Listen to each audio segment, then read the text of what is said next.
তোমরা তো বড় বড় গ্যাংস্টার এবং মাফিয়া ডনের মুভি তো অনেক দেখেছো, কিন্তু আজ আমি এমন একটা মুভির এক্সপ্লেন করতে যাচ্ছি যেখানে সারা বিশ্বের বড় বড় গ্যাংস্টার এবং মাফিয়া ডন সব একসাথে মিশন চালায় এবং তাদের মারার স্টাইল অর্থাৎ মিশনের স্টাইল এতটাই অস্থির যে কখনো কল্পনাই করতে পারবে না। আর গল্পে এতটাই অ্যাকশন দৃশ্য যে সম্পূর্ণ মুভিটাই টান টান উত্তেজনার মধ্যে যাবে। তো শুরু করা যাক মূল এক্সপ্লেনটি।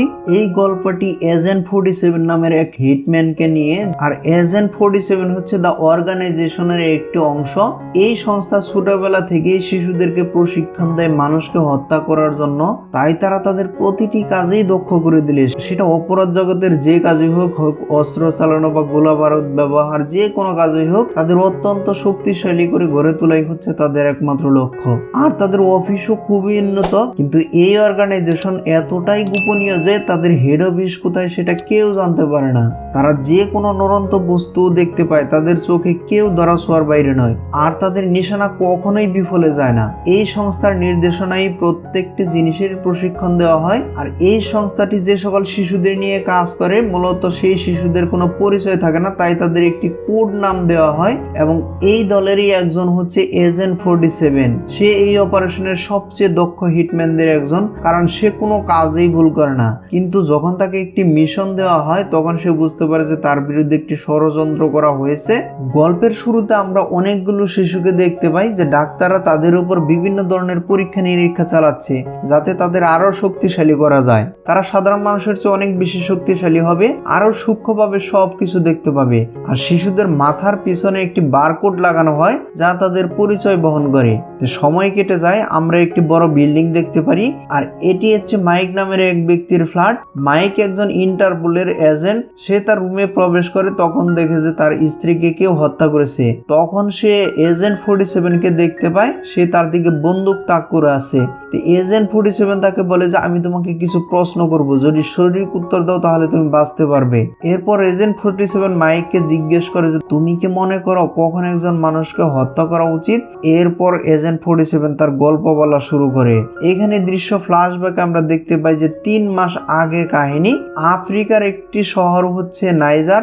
এখানে আমরা পশ্চিম আফ্রিকার নাইজার নামক একটি অঞ্চল দেখতে পাই। এই অঞ্চলের মধ্যে একটি গ্যাং আছে এবং তার আস্তানাও দেখতে পাই। সেই গ্যাং এর লোকজন খুবই ভয়ানক।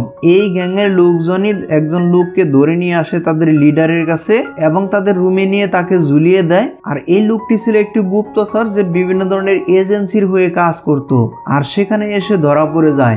গ্যাং লিডার প্রথমেই লোকটিকে জিজ্ঞেস করে তাকে কে পাঠিয়েছে, কিন্তু লোকটি কিছুই বলে না। তারপর গ্যাং লিডার তার একজন সহকারীর কাছ থেকে একটি কাঁটা নিয়ে সোজা তার হাত কেটে দেয়। তারপর যখন আবারও জিজ্ঞেস করে, কিন্তু তখন সে কিছুই বলে না। তারপর সে যায় তার গলা কাটার জন্য, কিন্তু যখনই সে তার গলা কাটতে যায় তখন দেখে যে তার গলার মধ্যে কিছু সেলাই আছে। তখনই গ্যাং লিডারের কৌতূহল জাগে। এবার তাকে জিজ্ঞেস করে যে তোর গলায় এটা কিসের দাগ? তখন সে গুপ্তচর বলতে থাকে যে এই গলার মধ্যে দিয়েই তার ভেতরে বুম ঢুকানো হয়েছে।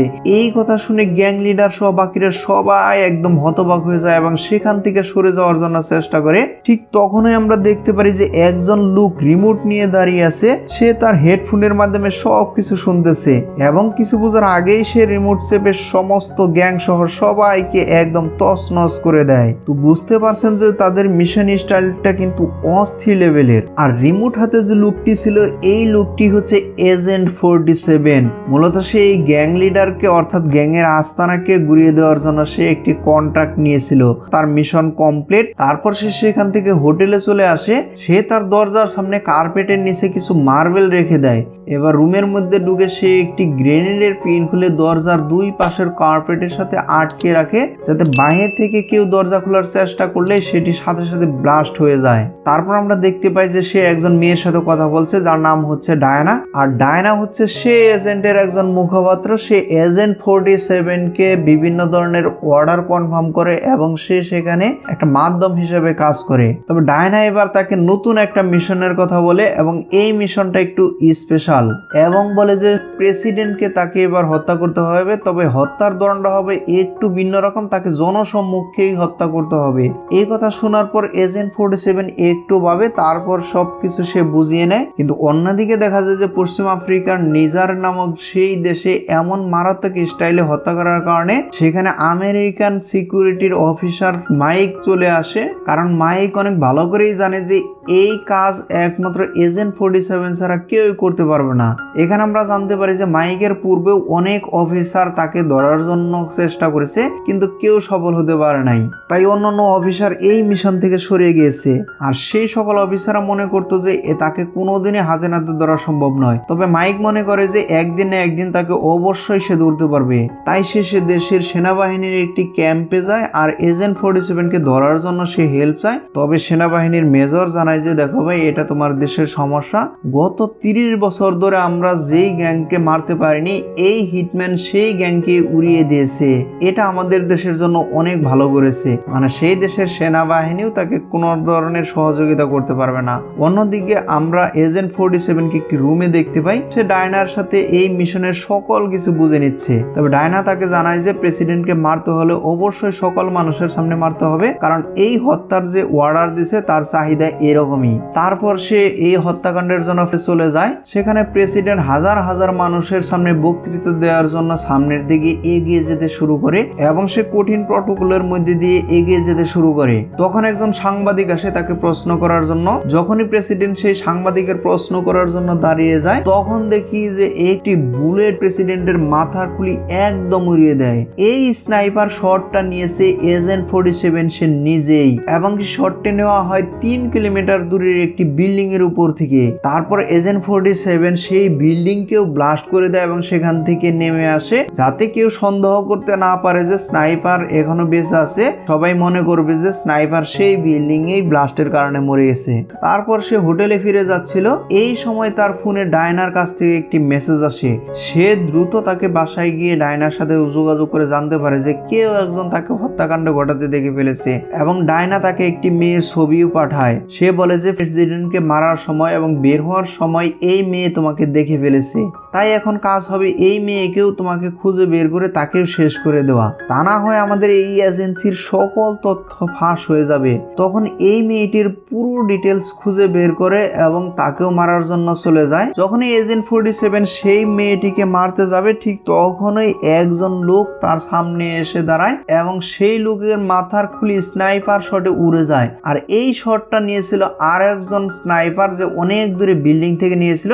মূলত এই প্ল্যান ছিল যে এজেন্ট 47 কে সেখানে হত্যা করবে। আসলে এখানে প্ল্যান ছিল এজেন্ট 47 কে দিয়ে প্রেসিডেন্টকে হত্যা করার পর এজেন্ট 47 কেও এই দুনিয়া থেকে গায়েব করে দেওয়া হবে, যাতে প্রেসিডেন্টকে হত্যা করার কোনো প্রমাণ না থাকে। তখন এজেন্ট 47 সবকিছু বুঝতে পারে, আর সে তখন নিকা নামের সেই মেয়েটিকেও আর মারে না। দ্রুত সে হোটেলে ফিরে যায়। তবে হোটেলে ফিরে এসে সে একদমই হতবাক হয়ে যায়। দেখে যে ডায়না তাকে একটি ভিডিও ক্লিপ পাঠিয়েছে, যেখানে সে দেখতে পারে যে প্রেসিডেন্ট এখনো বেঁচে আছে। সে সাংবাদিকদের সামনে কথা বলতেছে। সে একদমই হতবাক হয়ে যায়। সে ভাবতে থাকে যে নিজের হাতে তো সে তাকে খুন করলো, তাহলে কিভাবে সে বেঁচে যায়। এত কিছু ভাবতে ভাবতে তখনই হঠাৎ ডায়নার ফোন আসে। ডায়না তাকে জানায় যে সিকিউরিটি ফোর্সের কিছু লোক তার লোকেশন ট্র্যাক করে ফেলেছে, আর তারা বর্তমানে তাকে ফলো করতে করতে হোটেলের দিকে আসতেছে। তাই এজেন্ট 47 যেন দ্রুত সেখান থেকে সরে পড়ে। এদিকে আমরা দেখতে পাই যে সেই সিকিউরিটির অফিসার মাইক আছে এখানে। গতকালের সে স্নাইপার শটের ঘটনার সিসিটিভি ফুটেজ অ্যানালাইসিস করতে এসে ক্যামেরার মধ্যে এজেন্ট 47 কে দেখতে পায় এবং তার লোকেশনও ট্র্যাক করে। তখন হোটেলের মধ্যে অলরেডি অনেক আর্মি অফিসার চলে এসেছে এবং এজেন্ট 47 এর দরজার সামনেই তারা আসে। তবে তারা সেইখানে দাঁড়ানোর সাথে সাথে কার্পেটের নিচে ফেলে রাখা মার্বেলগুলি ভেঙে যেতে থাকে। এই শব্দ শুনতে পেরে এজেন্ট 47 এক দূরে জানালা দিয়ে ভেঙে নিচে লাফিয়ে পড়ে। আর এইদিকে সেই কমান্ডার যখনই দরজা ভেঙে ভিতরে প্রবেশ করে তখনই গ্রেনেডের পিন খুলে যায় এবং সেখানে ব্লাস্ট হয়ে সকল অফিসার সেখানে একদম খতম হয়ে যায়। এজেন্ট 47 তার অস্ত্র বের করে আনে এবং আস্তে আস্তে হোটেল থেকে বেরিয়ে যেতে শুরু করে। তার সামনে যে আর্মি অফিসারই পড়ুক তাকেই সে খতম করে দেয়। এভাবেই সে সকল কমান্ডারদেরকে একদমই খতম করতে থাকে। তখনই তার সামনে চলে আসে সিকিউরিটি অফিসার মাইক। তবে সে এখানেও মাইককে একদম গোল খাইয়ে বিল্ডিং থেকে এক লাফে পানির মধ্যে পড়ে যায়। অবশেষে এবারও সে মাইকের হাত থেকে বেঁচে যায়। অন্যদিকে মাইকের অ্যাসিস্ট্যান্ট দেখে যে তার সব অফিসার একদমই শেষ হয়ে গেছে। এতে দেখে মাইক এবং তার অফিসার পুরোই হতাশ হয়ে যায়। তারপর তারা এজেন্ট 47 এর সেই রুমের মধ্যে চলে আসে যেখান থেকে এজেন্ট 47 সকল মিশনের কার্যকলাপ করত।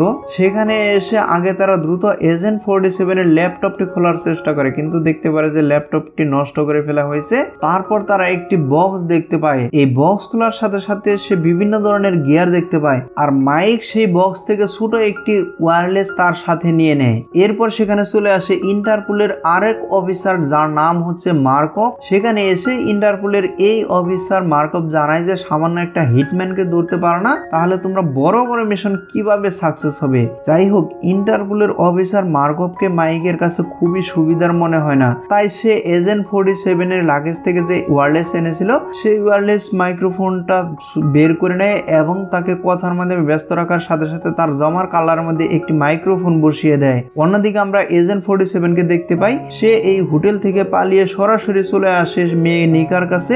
এসেই তাকে গান পয়েন্ট একদম তাক করে নেয় এবং তাকে বলতে থাকে যে আমার পেছনে লাগার জন্য তাকে কে পাঠিয়েছে। কিন্তু মেয়েটি তাকে কিছুই বলতে না চাইলে এবার তাকে তুলে নেয় অন্য একটা আস্তানায়। এবার সে নিকাকে একটি চেয়ারের সাথে বেঁধে শেষবারের মতো জিজ্ঞেস করে যে তার কাছে কে পাঠিয়েছে। তবে এবার নিকা তাকে জানায় যে তাকে কোনো এজেন্টই পাঠায়নি এবং সে এর আগে এজেন্ট 47 কে কখনোই দেখেনি। তখন এজেন্ট 47 তার গালে একটি ট্যাটু দেখতে পায় এবং সেই ট্যাটুর কথা জিজ্ঞেস করে যে এটা কিসের ট্যাটু, এবং এজেন্ট 47 মনে করে যে সে একটি এজেন্টের হয়ে নিশ্চয়ই কাজ করতেছে। তবে নিকা নামের এই মেয়েটি তাকে জানায় যে এই জায়গাটি হলো তার শরীরে একটি সবচেয়ে স্পেশাল জায়গা। আর এখানেই আমরা নিকার আসল পরিচয় জানতে পারি। আসলে নিকা হচ্ছে এক ধরনের প্রস্টিটিউট। সে টাকার বিনিময়ে বিভিন্ন জনকে খুশি করত। তবে প্রস্টিটিউট হলেও তার উঠা বসা ছিল উপর লেভেলে। সে মিনিস্টার এমনকি প্রেসিডেন্টের সাথেও এই ধরনের কাজ করত। ঠিক এমনই একদিন ভাড়া করে নিয়ে গেছিল প্রেসিডেন্ট তাকে।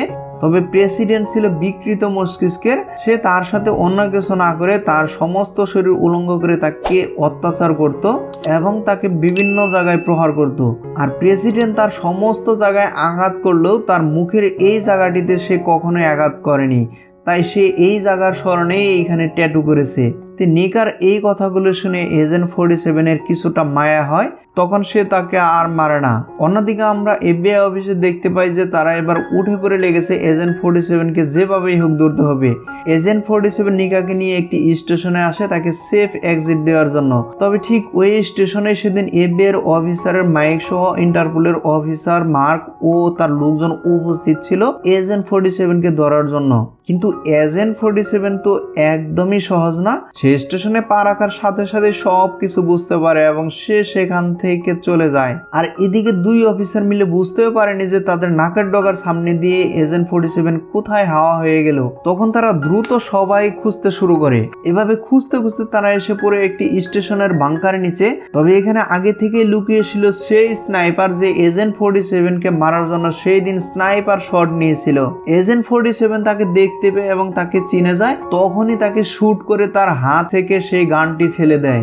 এরপর তাকে জিজ্ঞেস করতে থাকে তাকে কে পাঠিয়েছিল। কিন্তু সেখানে কিছু অফিসারও সেই সময় চলে আসে, তাই সে আর কোনো সুযোগ না দিয়ে সেই স্নাইপারকে সোজা শট করে খতম করে দিয়ে সেখান থেকে চলে যায়। কিছু দূর যাওয়ার পরে সে দেখতে পারে যে তাকে চারোদিক থেকে কয়েকজন ঘিরে ফেলেছে। কিন্তু এজেন্ট 47 এখানে অবাক হয়ে যায় যে দেখতে পারে যে তাকে যারা ঘিরে ফেলেছে তাদের মাথায় ট্যাটু আছে, অর্থাৎ তারা সেই সংস্থারই প্রোডাক্ট যারা তাদের ছোটবেলায় একসাথে ট্রেনিং করেছে। অর্থাৎ এই শহরে এজেন্ট 47 এর মতো আরো অনেক অনেক বড় বড় হিটম্যান রয়েছে, এরাই হলো সেই হিটম্যান। এত বছর পরে তাদেরকে দেখে এজেন্ট 47 বেশ অবাক হয়ে যায়। তবে সে আরো অবাক হয়ে বুঝতে পারে যে এই হিটম্যানদেরকেও পাঠানো হয়েছে তাকে মারার জন্য। ফলে এবার সে নিজেকে বাঁচানোর জন্য তার কোমর থেকে আস্তে করে দুইটা চাকু বের করে নেয়। এরপর শুরু হয় কঠিন লড়াই, হিটম্যানের লড়াই। কেউ যেন কার থেকে কম নয়। তবে এজেন্ট 47 সবাইকে সেখানে কাজ করে দেয়। এভাবে সবাইকে মেরে বাকি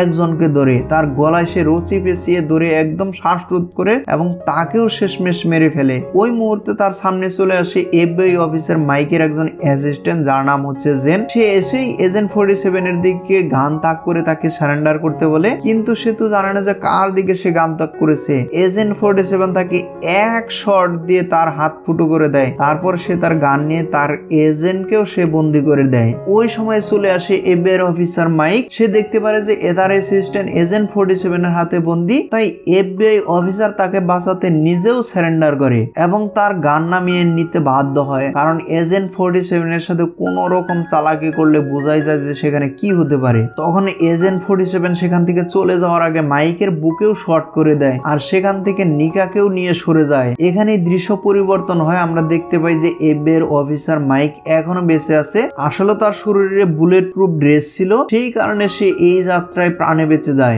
এই ঘটনার কিছুক্ষণের মধ্যে সেখানে চলে আসে ইন্টারপোলের আরব অফিসার মার্কভ। সে এসে বলতে থাকে যে তোমাকে আগেই বলেছিলাম যে তোমাকে দিয়ে এই কাজ হবে না, তাই তুমি কেস আমার উপরে ছেড়ে দাও। সামান্য একটা বাচ্চা ছেলেকে সামলাতে পারো না, তোমরা কিভাবে এত বড় বড় গ্যাং কন্ট্রোল করো? তবে মাইক এই কথার কোনো উত্তর দেয় না। এরপর দৃশ্য পরিবর্তন হয়। আমরা দেখতে পারি যে এজেন্ট 47 নিকাকে নিয়ে কোথাও যাচ্ছে। তখন সে নিকাকে জিজ্ঞেস করে যে তুমি প্রেসিডেন্টের কাছে কি জন্য গিয়েছিলে? তখন নিকা জানায় যে তাকে টাকার বিনিময়ে সেখানে পাঠানো হয়েছিল। তবে নিকা জানতো না যে সে প্রেসিডেন্ট বিকৃত মস্তিষ্কের মানুষ। প্রেসিডেন্ট তাকে কাজ করার জন্য নিয়ে গেছিল, সেটা না করে উল্টে তার শরীর কেটে তার শরীরের মধ্যে লবণ লাগিয়ে দিত, আর এভাবে সে প্রত্যেক দিন তাকে টর্চার করত। তাদের কথোপকথনের মাধ্যমে এজেন্ট 47 নিকার উপর দুর্বল হতে শুরু করে এবং তাকে ভালোবাসতে শুরু করে। আর একজন হিটম্যান যদি কাউকে ভালোবাসে তাহলে তো বুঝতেই পারো সেই ভালোবাসার মানুষের জন্য সে কি করতে পারে।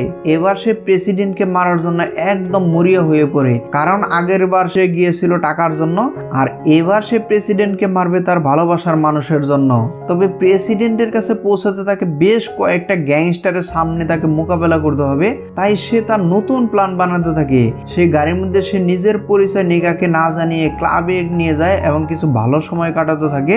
কিন্তু সে তো ক্লাবে এমনিতেই যায়নি, অবশ্যই এখানেও তার একটা প্ল্যান আছে। সে নিকার সাথে গল্প করতে করতে কারো জন্য অপেক্ষা করতেছে।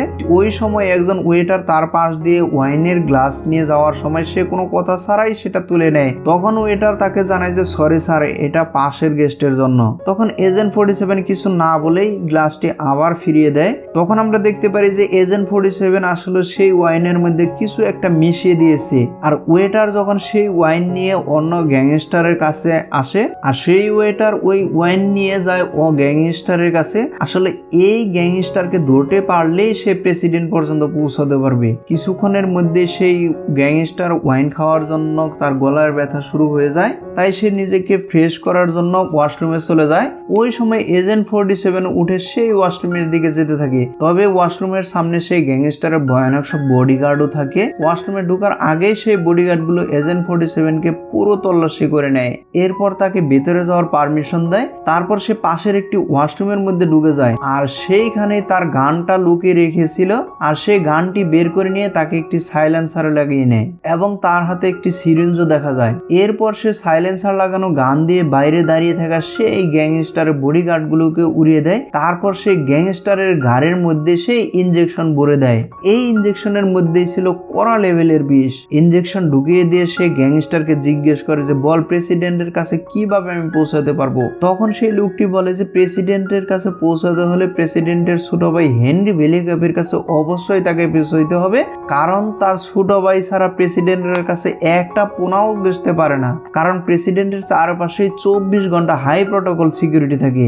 এই নিউজ শুনে সে বাকি 2 বডিগার্ডের মাথার খুলি উড়িয়ে দেয়। এরপর সে সেখান থেকে গান ফেলে আবার নিজের জায়গায় চলে আসে এবং একদমই নর্মাল ভাবে নিকাকে তুলে নিয়ে সেখান থেকে চলে যেতে থাকে। সে রাতে নিকাকে তার রুমে রেখে এসে চলে আসে প্রেসিডেন্টের ছোট ভাই হেনরি বেলিকপের কাছে।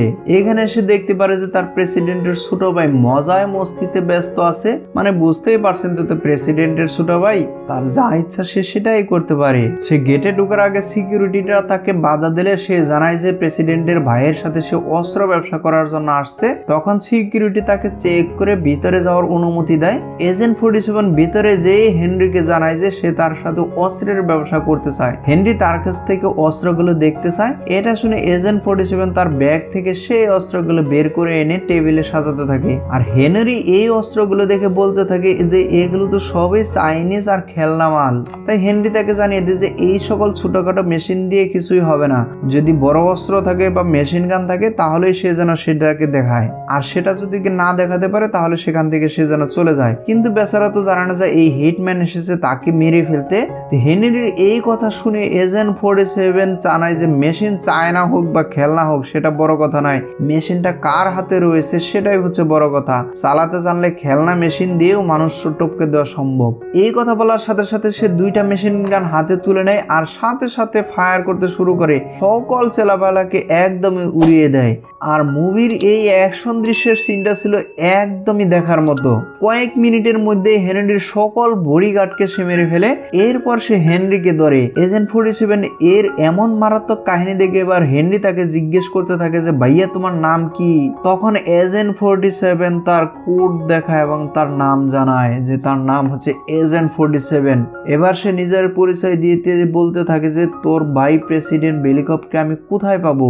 তখন হেনরি এইরকম মারাত্মক রূপ দেখে তাকে জানিয়ে দেয় যে তার ভাই অনেক প্রটোকলের মধ্যে থাকে, আর তার ভাই পর্যন্ত পৌঁছাতে হলে অবশ্যই তাকে মার্কপ নামের একজন লোকের হেল্প নিতে হবে। তার মানে তোমরা তো অবশ্যই বুঝতে পারছো যে মার্কপ নামের লোকটাই হলো সেই ইন্টারপোলের অফিসার। আর সে এখানে আরো জানতে পারে যে এজেন্ট 47 কে মারার জন্য মার্কপকেও পাঠানো হয়েছিল এবং পাঠিয়েছিল স্বয়ং প্রেসিডেন্ট। তখন এজেন্ট 47 হেনরির মাথা বরাবর শুট করে তাকেও শেষ বিদায় জানিয়ে দেয়। হেনরি শেষ করে দিয়ে এজেন্ট 47 তার গার্লফ্রেন্ড নিগাকে নিয়ে চলে আসে একটি পুরনো রেল স্টেশনে, কারণ সে নিগাকে একটি সেফ জায়গায় দূরে সরিয়ে রাখতে চায়, কারণ সে এখন ফাইনাল মিশনে যাচ্ছে। তাই সে এই যুদ্ধে হেরে গেলে তারা হয়তো নিগার কাছে পৌঁছে যাবে, তাই সে নিগাকে একদম সেফ জায়গায় রাখতে চায় এবং নিগাকে সে ট্রেনের মধ্যে তুলে দেয়। সে তার প্রেমের কথাও জানিয়ে দেয়। সে বলে যে মিশন কমপ্লিট করেই সে নিগার কাছে ফিরে আসবে। অন্যদিকে দেখা যায় যে প্রেসিডেন্ট তার ছোট ভাই হেনরির মৃতদেহ খুঁজে পেয়েছে, আর এই কারণে সে ডেকে আনা হয় ইন্টারপোলের অফিসার মার্কপকে। সেখানে প্রেসিডেন্ট ইন্টারপোলের অফিসার মার্কপকে বলে যে তার ছোট ভাইকে কে মেরেছে এবং যে মেরেছে তার বডি যেন 24 ঘন্টার মধ্যেই এই মর্গে থাকে। কিন্তু তারা তো জানেন না যে আগামী 24 ঘন্টার মধ্যেই তার সাথে কি হতে চলেছে। সেখান থেকে যখন ইন্টারপোলের অফিসার মার্কপ ফিরে যাচ্ছিল, হঠাৎ পিছন থেকে এজেন্ট 47 এসে তাকে বন্দি করে ফেলে। পরের দিন আমরা মার্কপকে একটি বাথটবের মধ্যে বাঁধা অবস্থায় দেখতে পাই, আর তার হাতে একটি ওয়াকি টকিও ছিল। তারপর এজেন্ট 47 এসে তাকে জানিয়ে দেয় যে এখন প্রেসিডেন্ট বেলিকপকে মারতে যাচ্ছি, তোর হাতে মাত্র 30 মিনিট সময় আছে এবং প্রেসিডেন্টের সামনে তোর একজন স্নাইপার আছে যাকে আমি টাকা দিয়ে কিনে রেখেছি। এই 30 মিনিটের মধ্যে এখানে একটি বুমার কাউন্টডাউন শুরু হবে, আর তুই ওয়াকি টকির মাধ্যমে সেই স্নাইপারকে অর্ডার করবি, যদি না করস তাহলে এই বুম ব্লাস্ট হয়ে তুইও এখানে শেষ হয়ে যাবি। অন্যদিকে আমরা প্রেসিডেন্টকে দেখতে পাই যে সে একটি ব্রিফিং এ ভাষণ দিয়েছিল, আর তার সামনে একজন স্নাইপার তাকে টার্গেট করে অপেক্ষা করছিল। তবে 30 মিনিট হওয়ার আগেই সেই ইন্টারপোলের অফিসার মার্কপ তাকে নিজের জানের জন্য সে ওয়াকি টকিতে নির্দেশ দিয়ে যায় যে প্রেসিডেন্টের উপরে শুট করতে। অর্ডার পেয়ে সেই স্নাইপার পর শুট করতে থাকে, কিন্তু প্রেসিডেন্ট এতটাই চতুর ছিল যে স্নাইপারের শটও একটাই তার মাথায় লাগে না। আর এই স্নাইপার শটের কারণে সেখানকার সিকিউরিটিরা তাকে দ্রুত প্রোটোকল দিয়ে সরিয়ে নিতে থাকে, আর সেখানে খুবই একটু হুলস্থুলি বেজে যায়। এই পরিস্থিতির সুযোগ নিয়ে সেখানে চলে আসে এজেন্ট 47 তার অস্ত্র দিয়ে প্রেসিডেন্টের সকল গার্ডকে উড়িয়ে দিতে থাকে এবং সে প্রেসিডেন্টকে ধরে অন্য রুমের মধ্যে ঢুকে পড়ে, যেখানে প্রেসিডেন্টকে একটি চেয়ারের মধ্যে বেঁধে সেখানে শেষবার মতো তাকে জিজ্ঞেস করেছে, বল নিকা নামের মেয়েটি তোর সাথে কি অপরাধ করেছিল। তবে সেখানে প্রেসিডেন্ট বেলিকপ এজেন্ট 47 কে বিভিন্ন ধরনের ভয় দেখাতে থাকে। সে বলতে থাকে যে তুই কি ভেবেছিস যে আমার সিকিউরিটিরা তোকে ছেড়ে দিবে?